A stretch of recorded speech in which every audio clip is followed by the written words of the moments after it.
Hey guys, about 5 minutes ago, by 100% pure luck, I managed to get a lock open. And I want to show you some of the extraordinary efforts and some of the gifted lock makers out there, and all the effort they put into these challenge locks. This is from Flywheel, and it's very typical of his work. It looks like a sleeper lock. You're thinking, Yale, no big deal. 6 pins, because you can count them on the bottom. You rotate it, you say, there's nothing special inside of there, just those 6 pins, probably homemade, probably serrated, some threaded chambers. How difficult can this be? And so I started a week ago, and for about 4 days, I'd come home from work every single night, put about 3 hours into this thing, I got nothing. I would get a fault set, a very deep fault set, but that's as far as it would go. And I said, you know what, the heck with this lock. And I was just about to throw it into the naughty bucket where it would reside forever until I remembered Flywheel had given me an envelope, and it says, open this in case of emergency. And that was the emergency. I opened it up, and inside of there, I found the map, the knowledge that I needed to get it open. These are all homemade pins. We'll take a look at the real thing in just a minute, but the important thing, at least in terms of picking, is how those pins work. And this, as soon as I saw this picture, I had a pretty good idea what was holding us in that fault set. So let's take a look at them. By the way, let's just take a look at the overall pinning first. The first thing you need to know is there are no threaded chambers inside of here. Thank God. Otherwise I would still be struggling with this, I'm sure.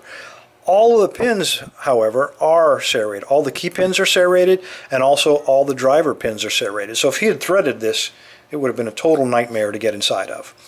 Let's take a look at these pins. There are 6 pins, and inside of each of these little pins, come on baby,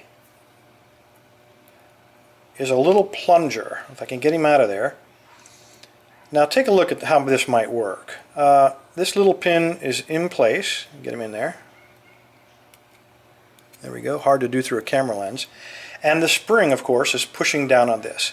So when you reach your pick in there and you push up, what you're really pushing again is that inner pin, which is against the spring tension. So you go down and think, none of these are binding. How in the world is he going to make this work?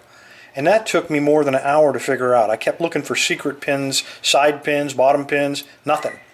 Then I said, okay, I'm going to start forcing these pins. So I started picking against, pushing up that inner pin against the outer pin, and I started picking those serrated ones. And at some point, you pick all of the serrated pins, and then you get a very deep fault set, because as soon as you pick that outer pin, the spring pushes that inner pin right back down in the shear line, just like that. And as soon as you pick all of those 6 outer pins, you get a deep set, but it's held in place because those 6 inner steel pins are holding that cylinder solidly in place. And then you've got to go in and try to pick those. And they also have a binding order. Or you can try to rake them, which is what I did. And I just got it open a minute ago. Unbelievable. If your life is not hard enough with those inner and outer pins, Flywheel has gone ahead and used different spring types to give us varying levels of resistance. So unbelievable amount of detail. A lot of thought went into this lock. I beat it once. I'm not even going to say I beat it. I luckily managed to get into it once, and I know that it would be another week before I could possibly pick it again, and that would make a video just too long. Anyway, Flywheel, thanks for the extraordinary effort. All of the workmanship is just unbelievable you put into this lock, and I'm throwing in the flag, man. I don't think I could beat another one of these. I've got 4 or 5 of your challenge locks still in the naughty bucket. I hope they are nothing like this. Anyway, thanks for all the effort. Everybody else, stay safe, stay legal. Flywheel, thanks again for the lock, man.